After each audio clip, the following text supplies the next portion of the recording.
Okay, we are now live. So this is TikTok. Okay, so much going on here. All right. Um, awesome. Oh, we're also live on YouTube. Wonderful. Now I just need to go live over here on Facebook. นะโมตัสสะภะคะวะโตอะระหะโตสัมมาสัมพุทธัสสะนะโมพุทธายะนะโมธัมมายะนะโมสังฆายะ So hello to all of you across the world. Hopefully everyone can see me. I needed to inch my face closer due to the lighting. Um, Behind me is bright sun with a tree in the back. And as I'm making this video, I'm trying to use this light. Today's talk is going to be about when a traveling monk is in distress and the many challenges of becoming, of traveling far distances. At the time of this talk, we have monks from Texas who is marching their way. They've, I believe, traveled all 800 miles so far, and they're in Alabama.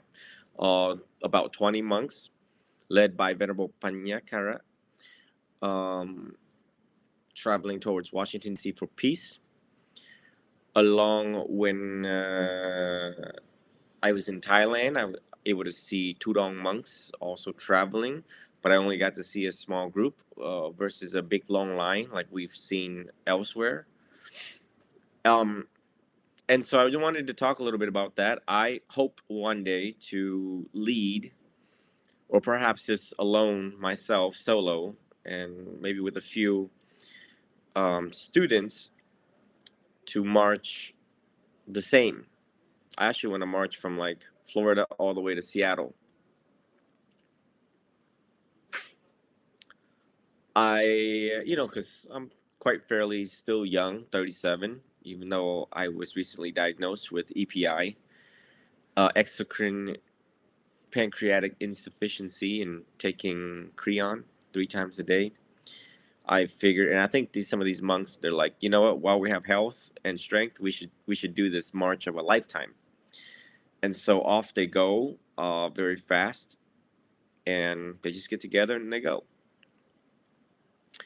So I was ordained in Florida, and you can only imagine that, as a Vietnamese native that came to America at 7 years old, lived in America for 30 years, and then becoming a monk, there was a lot of researching to do and just a lot of trying to catch up to what's happening in the Buddhist world.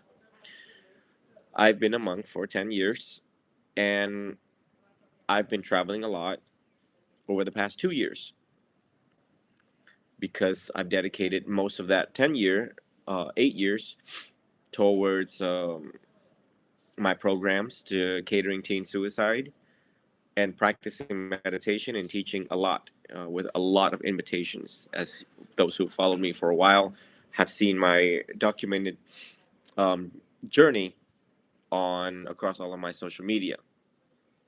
Comes now. It's only been 2 years of traveling, so 2 years is actually not a long time, especially with the speed of traveling. And when I travel, it's only 1 or 2 months. So technically, I've only had about 4 total months in those 4.5 months maximum in those 2 years to lead to today's talk. I want everyone to reflect that I'm a very different monk versus any other monk. And part of my continuous research and development is to figure out how we can apply Buddhism quickly onto our lives, methods, modality for all sorts of demographics of humans, especially Westerners in the West, how the Eastern philosophy can apply to your life quickly, clinically, without delay, and that it needs to be better than Western psychotherapy. Theravadan Buddhism methods need to have a very quick IV results. If you have infection, actual physical disease of infection, bacteria infection, and you go to the hospital and they give you Cipro 500 milligrams through the IV into your veins, trust me, within like 4 hours, they would have killed such bacteria in your veins, in your system internally. My program and the way how I see things, I have 19 years of experience clinically in law and medicine, working as an interpreter, serving areas of law and medicine in all areas of law and medicine. I've worked with a lot of doctors in Florida. I've worked with a lot of lawyers and judges in Florida. And so when I became a monk, my job is to really look at things clinically.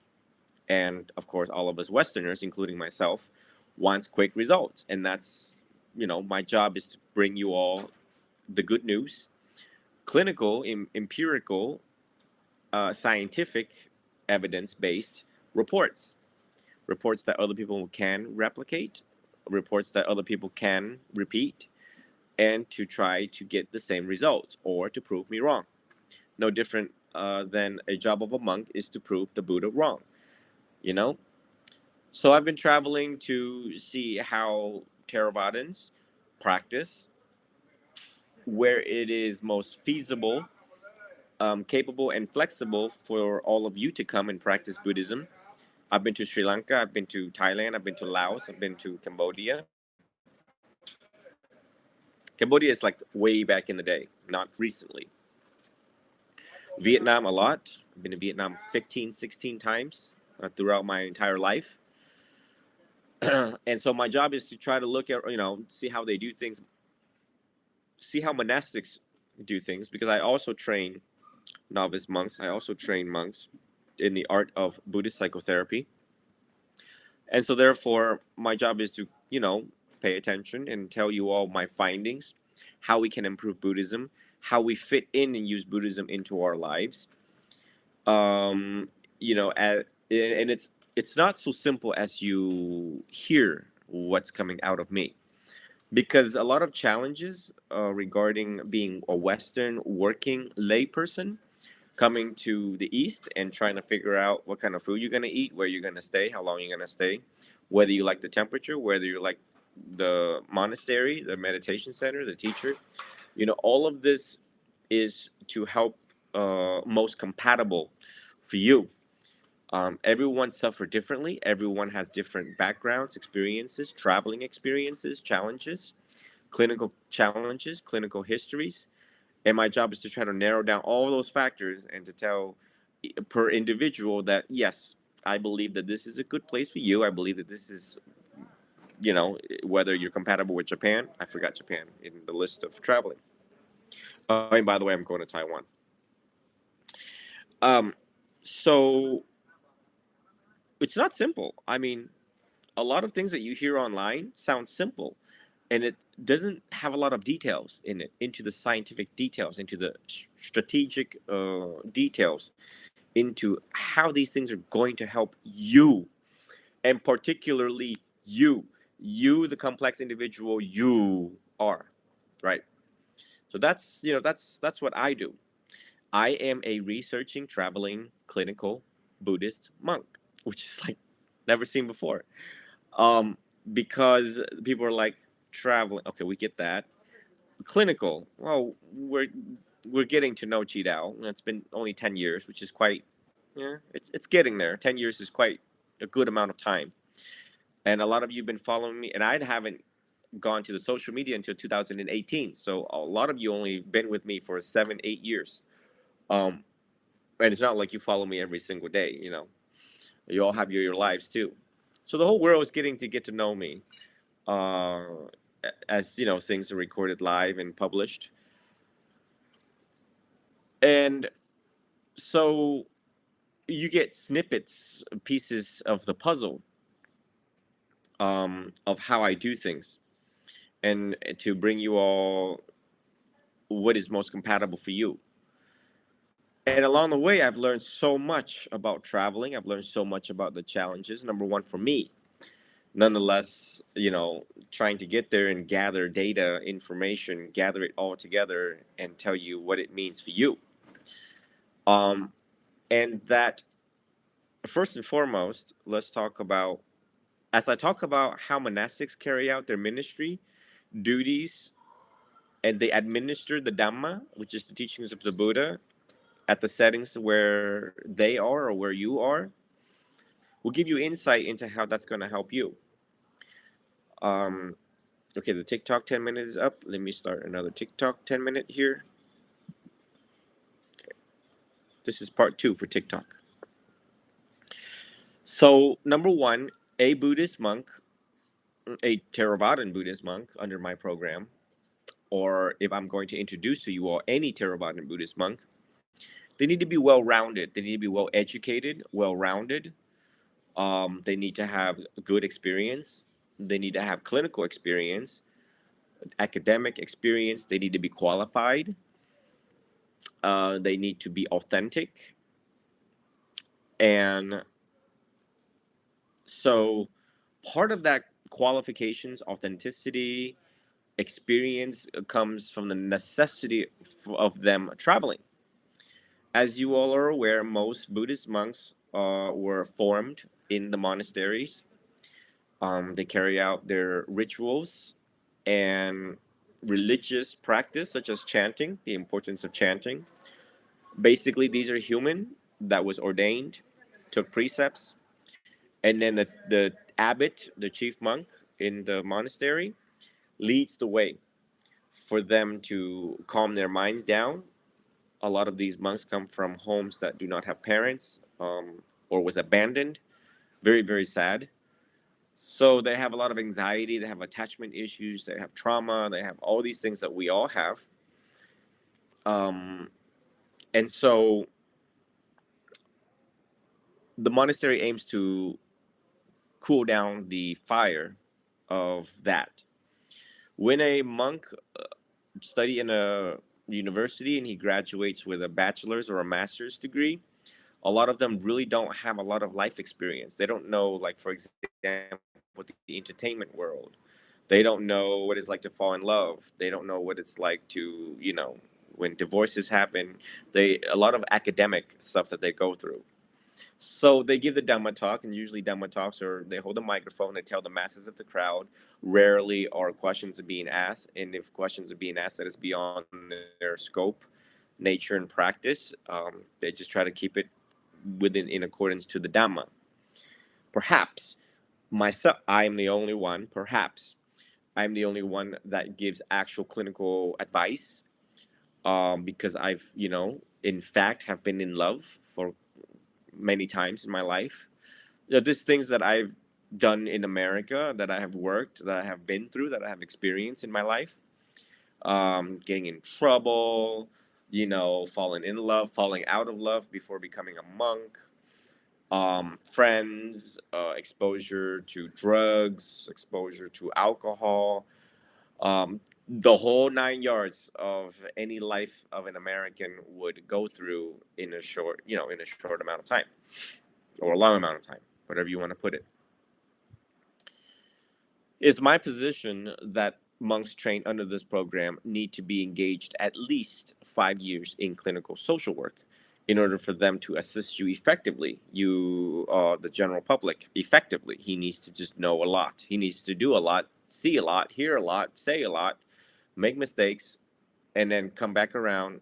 And that when I am telling the general public, no different than, bear with me, how the Catholic world, it just recently introduced a new Archbishop of, is it Washington? Bishop Hicks, right? So in the Catholic world announced this bishop is going to take over Cardinal Dolan, Timothy Dolan. The general public knows that the qualification, authenticity, and experience of a priest now becoming a bishop, or existing bishop becoming an archbishop. And they're just like, we get it. We just know what's going on right now. This is the very first time I think the world has ever heard of a lot of things that I'm going to be discussing today. about leadership, Buddhist leadership, right? And there is Buddhist leadership program, and to me, it's very new, and I believe it's very new in universities in Sri Lanka. So part of Buddhist leadership is exactly what I am telling you all. What's going on here is that they need to be able, when I declare that such Buddhist monk with me, whether withstanding they've been trained by me or not, if they fit the qualifications, and I said, this person, this venerable, this Ajahn, or this monk, or this tarot, or so on, or even a novice that is well capable of teaching the Four Noble Truths to you all best believe that I believe that they are able to counsel you effectively, and that counseling trumps may have the potential and likely chance to be even better than existing Western psychotherapy itself. Now, there's no promises. There's no clinical promises. Okay, I myself going back to school to get masters in LCSW myself. Okay, we'll talk about that later, way later, maybe in another talk. That's another whole can of worms. I really don't like the insurance world. um, so therefore, along the way of me traveling is to figure out how you all have seen me into the universities. I've shared that with all of you. I've published everything I'm telling you has been published.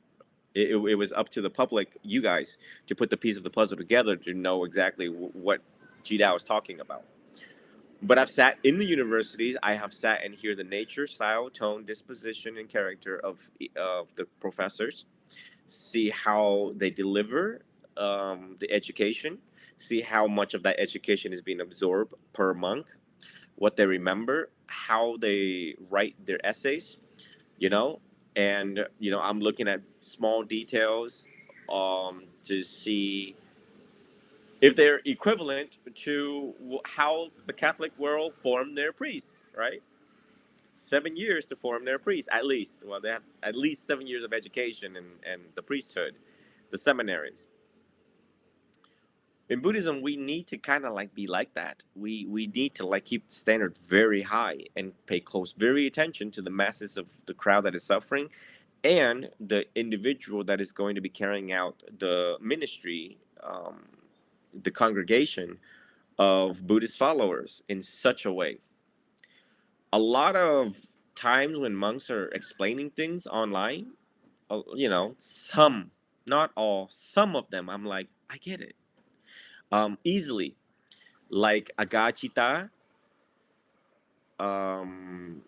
venerable, most venerable Agachita, Ayasma Agachita, venerable Yutatamo Bhikkhu on YouTube, Ajahn Chah, who's already passed away, and the Abhayagiri in the UK, the Buddhist Insight in New York, Clear Mountain Monastery, Ajahn Sona.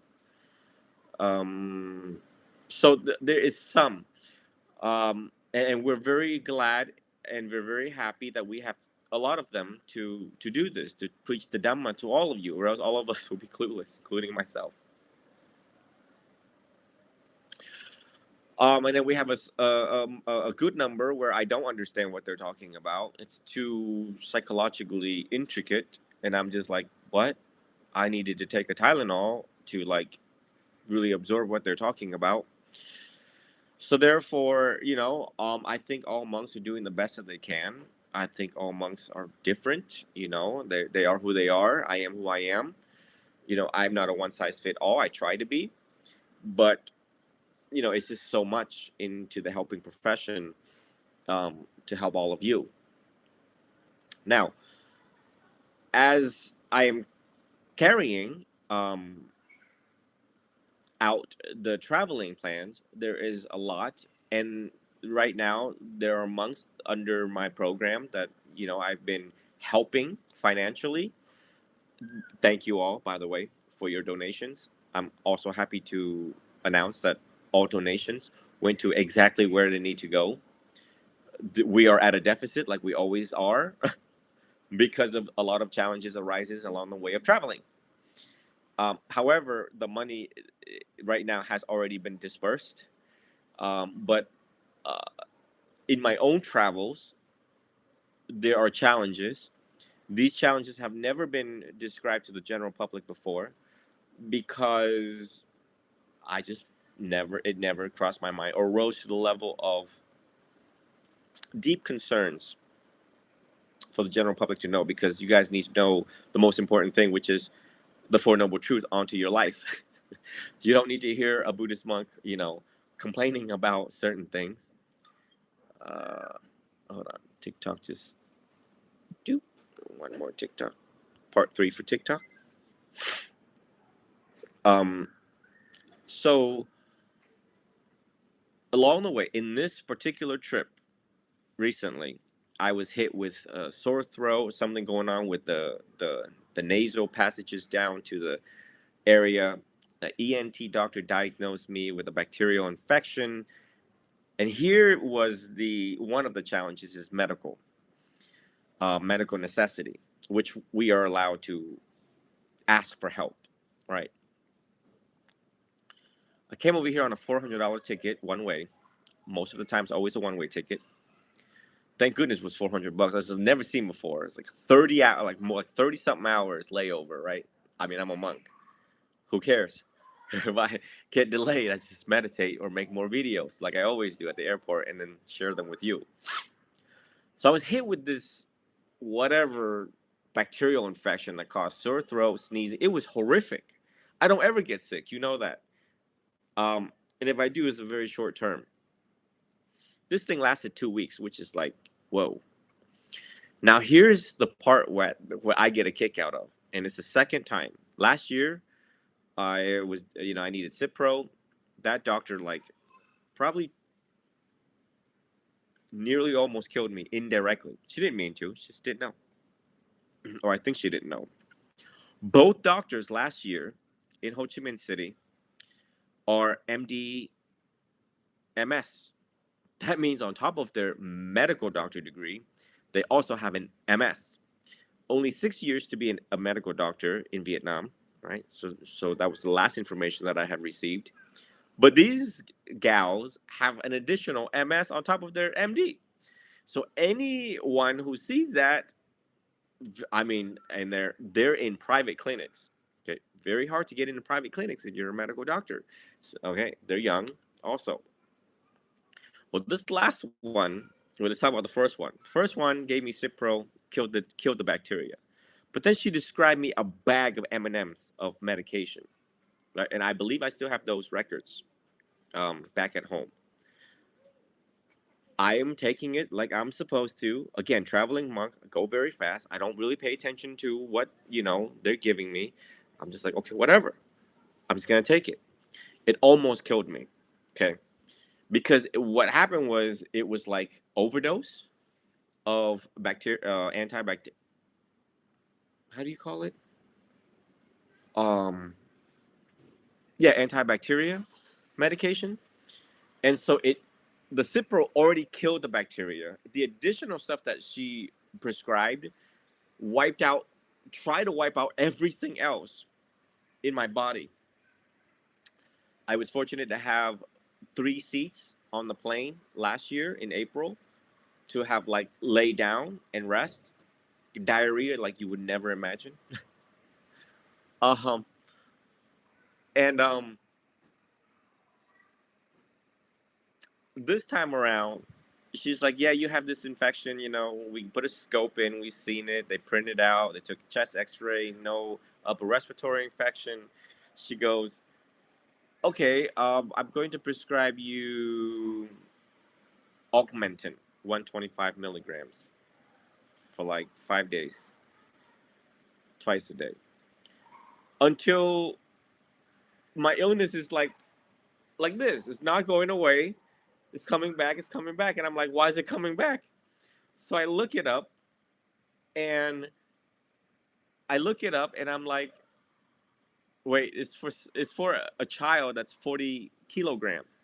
So I look it up and I'm like, I'm a full grown adult that is 145 pounds. That means I needed at least 500 milligrams of Augmentin So I went out and treated myself. I bought it myself and just started administering twice a day for 5 days, and it was gone.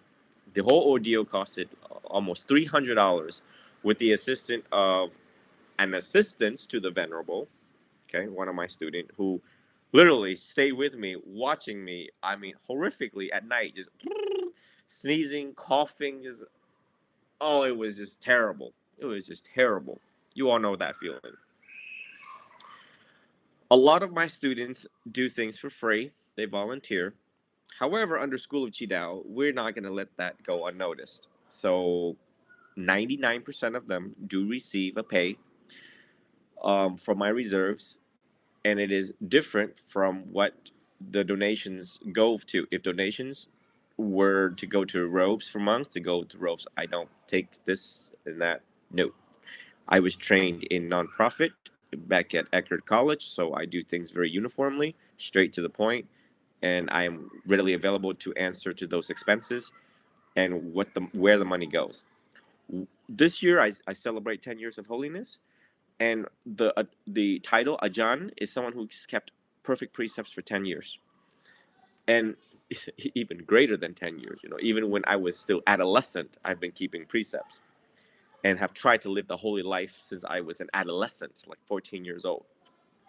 So it was easy for me to live out this holy life recently over the past 10 years as a monk, because it was easy. You know, this monk has his own policies where he is on point. He's not afraid. He's not afraid to even give, you know, the warrantless search like I did back in the day. It's just because this is where the praise and blame is. The praise and blame is when a monk talks about money, when a monk asks for money, which I've never done.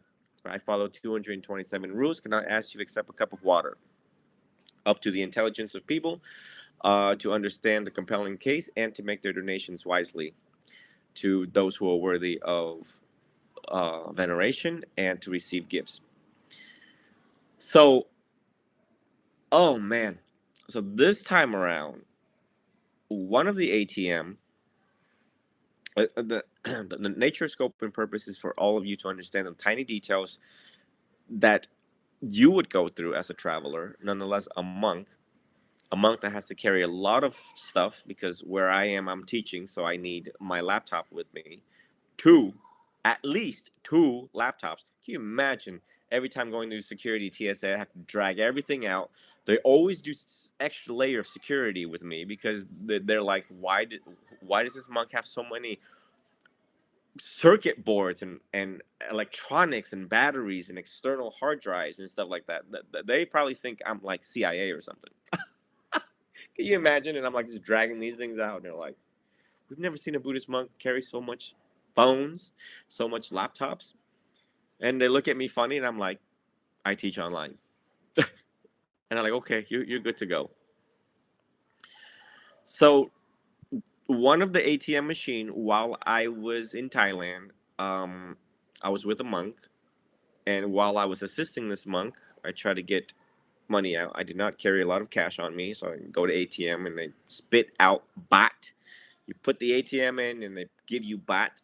3,000 baht is about $95.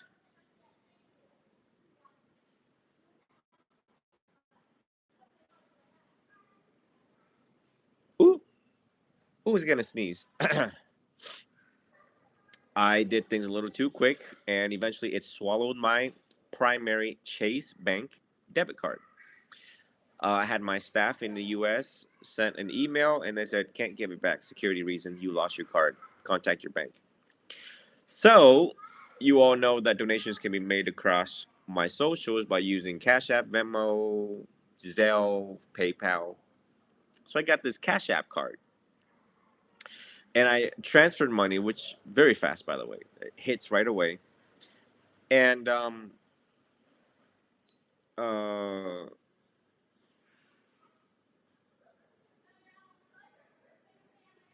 the Cash App has a limit.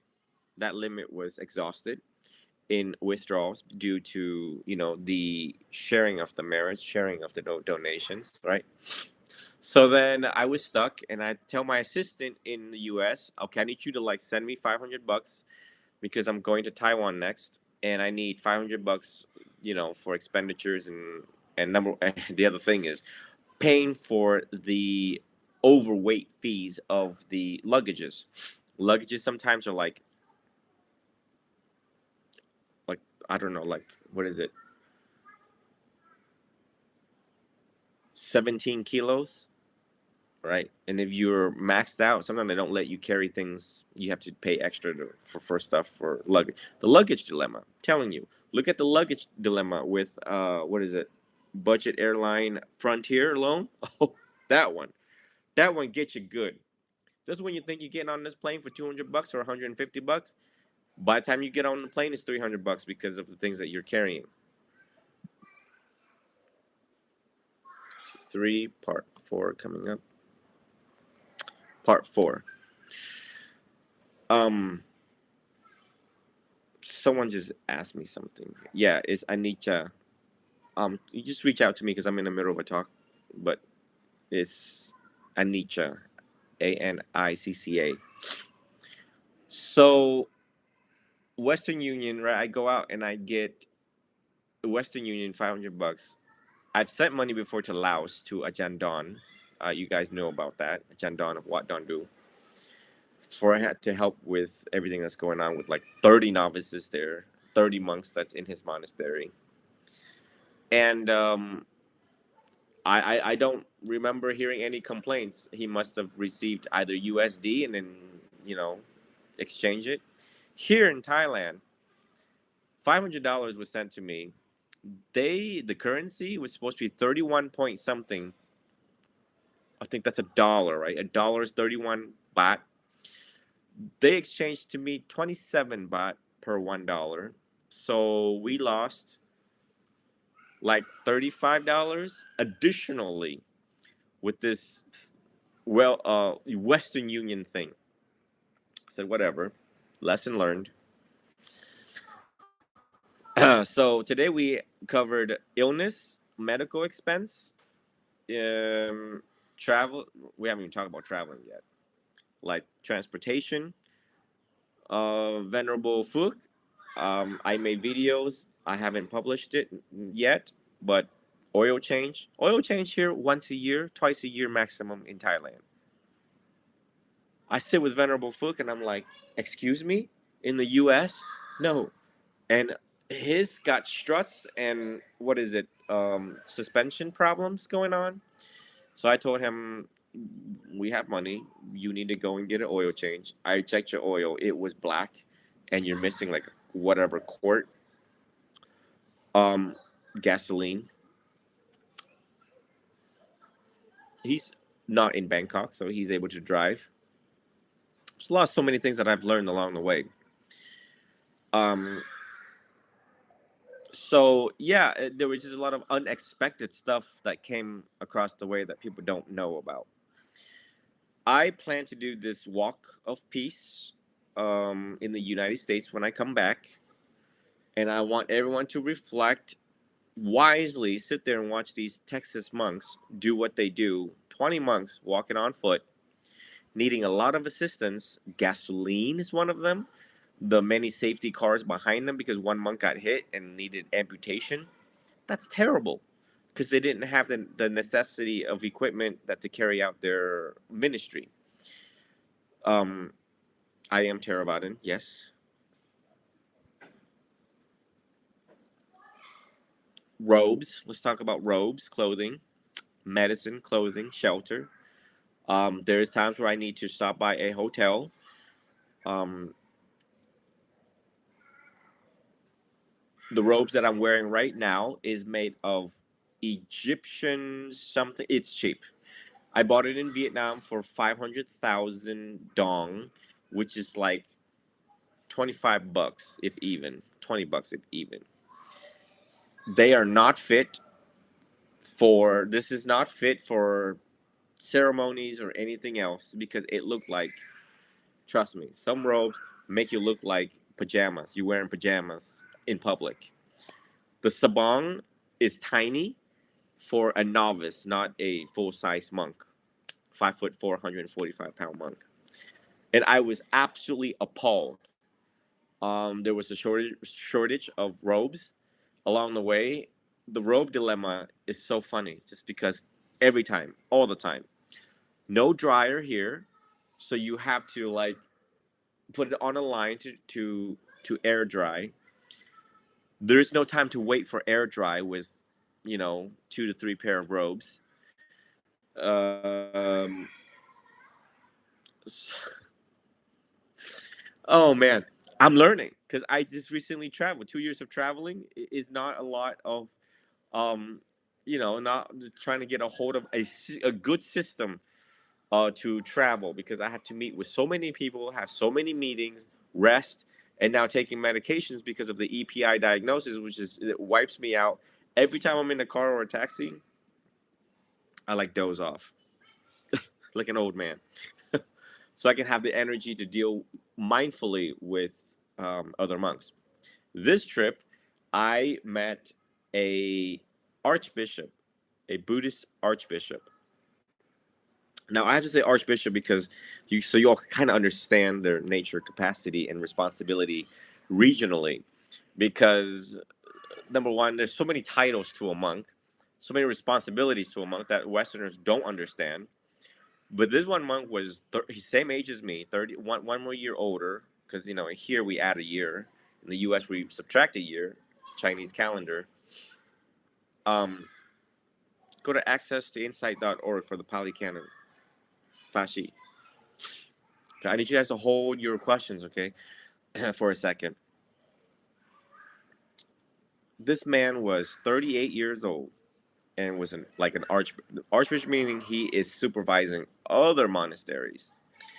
It was just amazing. He has a doctoral degree. Wow, in other areas of research and development also. So it was just amazing to come across some of these monks, and to be with them and to have talks with them and to learn and gather more information so that I know what to do when the time is right. Because right now, a lot of people, a lot of you want to travel, right? So I am the closest thing right now with information around the world on traveling and to take refuge in the Triple Gem, to study and to practice uh, in such a way that you get the most benefit clinically, scientifically, coming back to the West. Now, one thing I just noticed before going on live today was how emotional people were encountering with the traveling monks led by Venerable Panyakara from Houston to Washington D.C. There, they said one woman encountered them, and you can just look at everything and the feedback from other people. What she said, there's a lot of hurt and a lot of pain right now in our country, and it was so beautiful to watch monks walk for peace and unity and compassion and understanding. So I know that a lot of Americans are dying to get out of the United States with ICE, immigration. Let's talk about immigration for a second. Recently, I've been receiving phone calls. As I'm here, I'm still working. As I'm here, I pay $50 T-Mobile, international calling. I get calls from people who've been arrested, and their family members tell me we can't find him, and they give me their names. The last one was Laos National, first name, last name, onto Pinellas County Sheriff website, who's in jail search, and could not find him. I immediately three-way with an immigration attorney in Miami, and the attorney said, "Don't worry, that's everybody. Nobody knows where their loved one is right now." So it is, and you hear the panic on the voice, the absolute terror on the phone.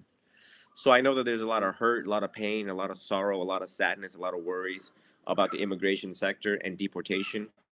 Right now, there's nothing that I can do about it. I'm not the Dalai Lama. If I have 5 billion followers, maybe they would listen to me. Maybe, but I'm not it. So if we cannot, I think that the most healthiest thing right now for everyone to do is to try to take some time off to yourself, I know that Americans have a little nest, which is money that you saved in your savings. You should take that and travel overseas. You should see me. You should coordinate to stay at a monastery to just cool down and start the conditioning and reconditioning process for your mind to be more at peace, to chant with us, to sit with us, to eat with us, to learn with us, to meditate with us, and to be less sad, to be connected, to be less lonely, to have compassion for yourself, to forgive yourself. Come here to forgive yourself. Because when you work that fast, that hard, you um, have a tendency to make mistakes and you're very hard on yourselves. So in the US, a lot of us are hard on ourselves, the mistakes that we've made within ourselves and to other people, unskillful body, speech, and action. So come here to forgive yourself. Stand by.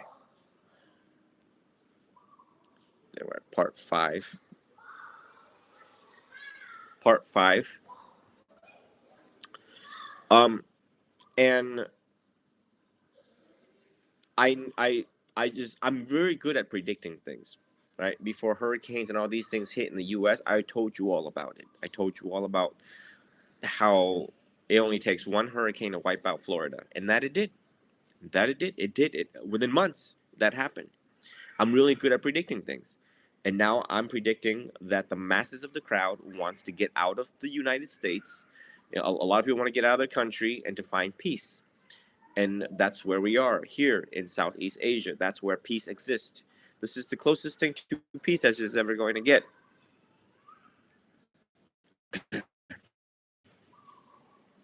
It is stable.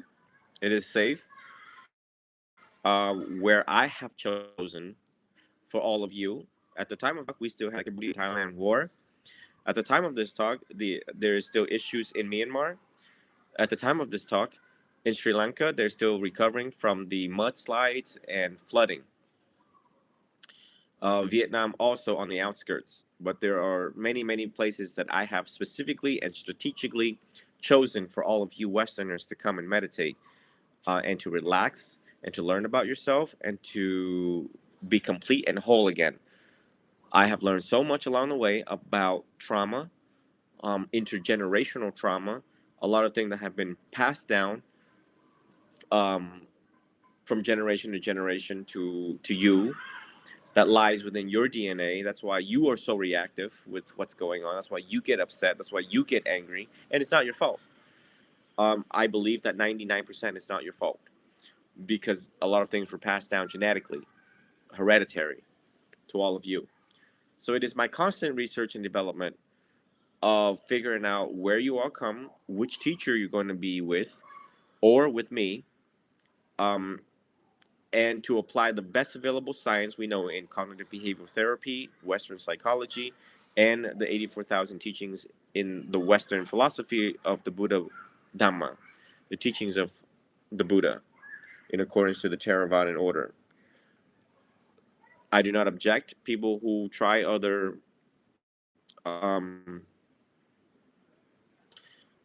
schools. I would say that you should start with the Theravada order first to be well acquainted with the Pali Canon, or it's the original teachings before you know, form your conclusion.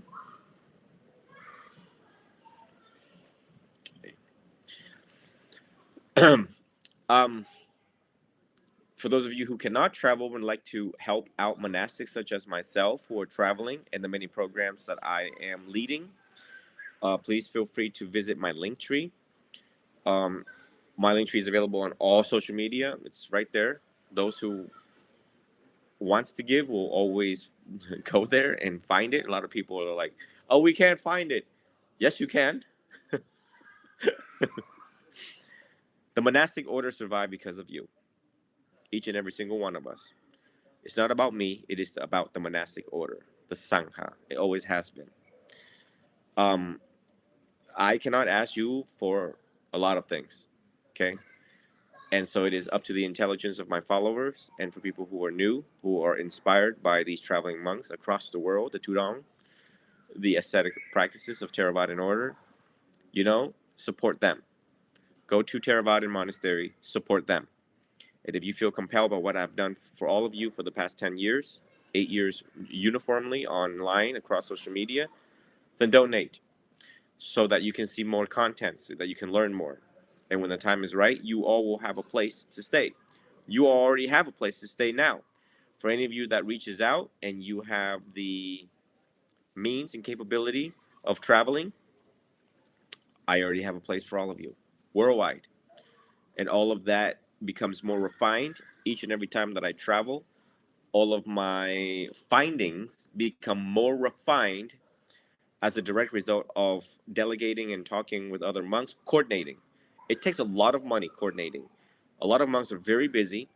A lot of monks, I have to like find the proper time, um, arrange transportation.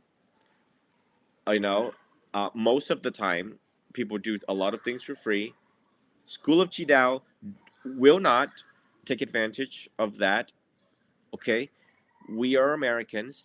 We will give money to them because we are first world country. We are the richest country in the world. A representative of the richest country in the world in the Theravada order will give envelopes to third world country people who wants to help me and my program and any other monk that I meet. Period. Every monk that I've met so far have received multiple envelopes to help with their ministry, their life, their medicine, their lodging, their robes, their clothing, their shelter, four requisites in Theravada Buddhism. So again, um, please think about this, and this is one way that you make a tremendous difference. No different than any other holy order, other religious order. To reflect on the comparison of the Catholic world. All of money from Christians go to, for example, the Catholic world or their local churches, and the local churches is able to have free food, free meals, serving the poor, serving the sick, dying, lonely, and the poor. In Theravadan Buddhism, we do the same thing.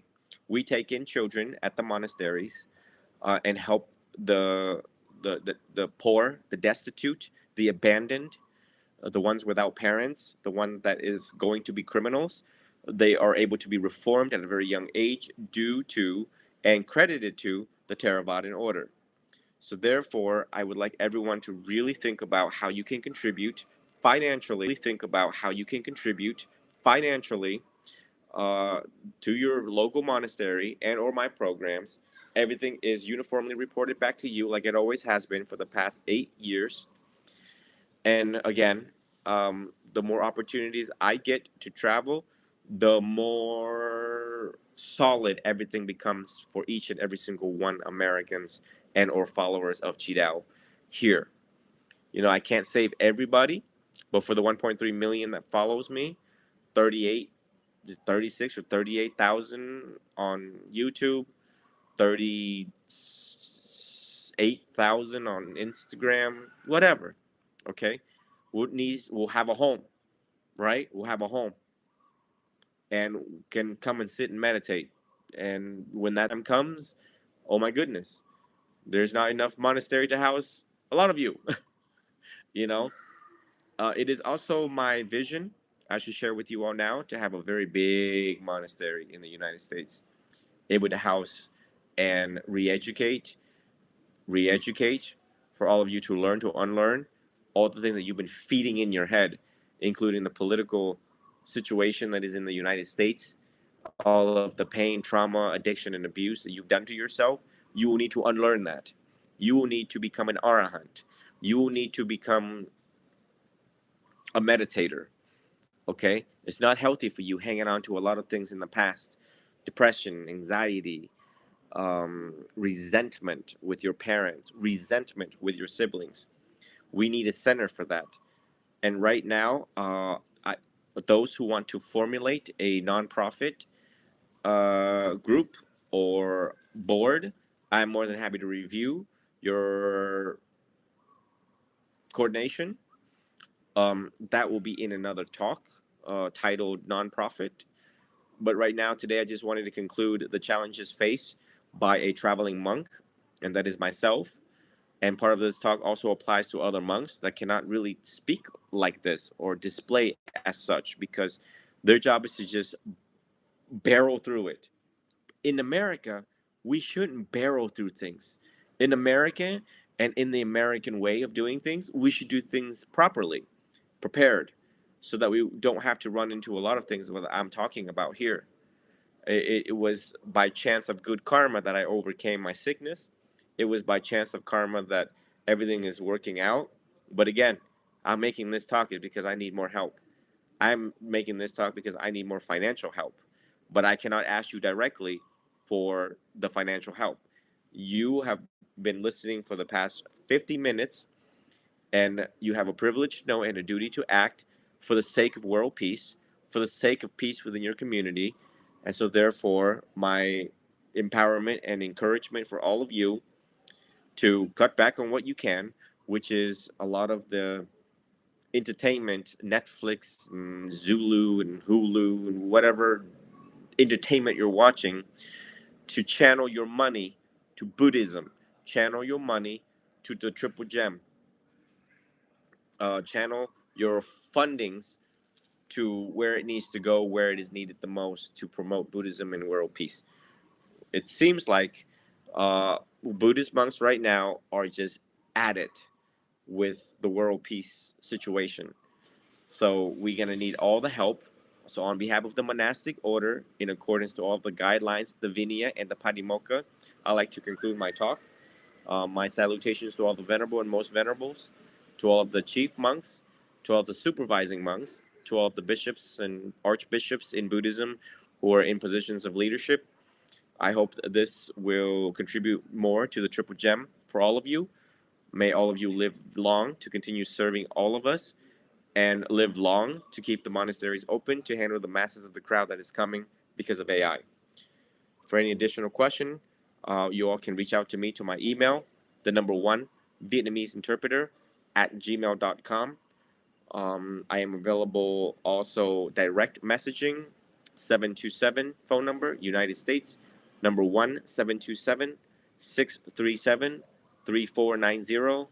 Again, the number one, which is United States, 727 Florida, 637 3490. I'd like to conclude my talk as I have students that's coming in for meetings, and I look forward to speaking with some of you. You all can make your donations by clicking on the link tree across all of my social media. And again, as donations are coming in, it will be announced where it has gone, where it is going, and who is benefiting from the donations. Thank you so much and have a wonderful day. Until the very next time, take care.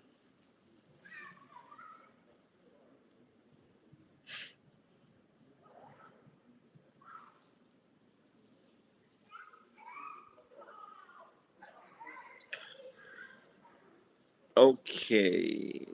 So there were some questions on TikTok. You all can direct that to, my direct message into the TikTok direct message or my Instagram. You can follow a lot of fun on Instagram and TikTok for the Gen Zs and Alphas.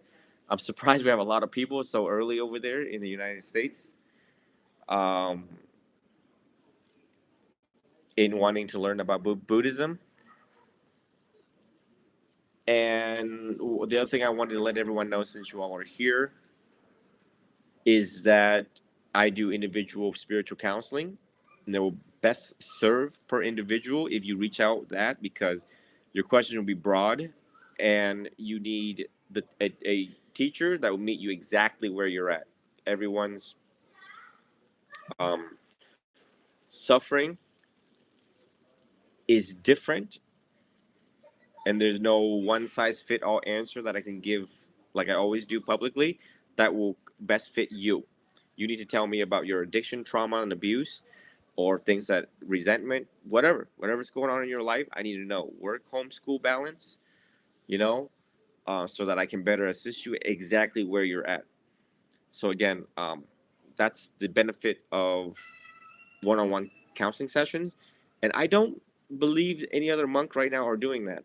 So it is quite of a uh, program that I have, in order to prioritize you, all of you, as best as I can while I'm in overseas. So I already have one message here And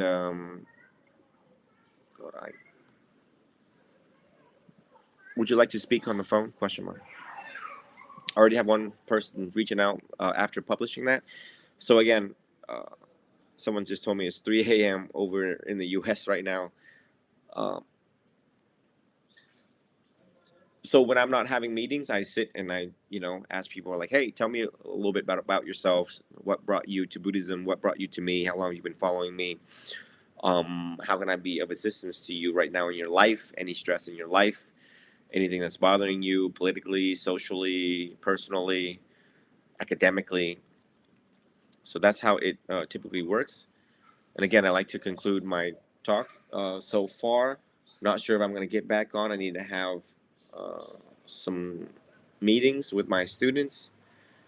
And I love going on live and being there for all of you. Um, I love watching people learning about peace, meditation, and Buddhism. For those who are interested, you all can do your research on buddhanet.net.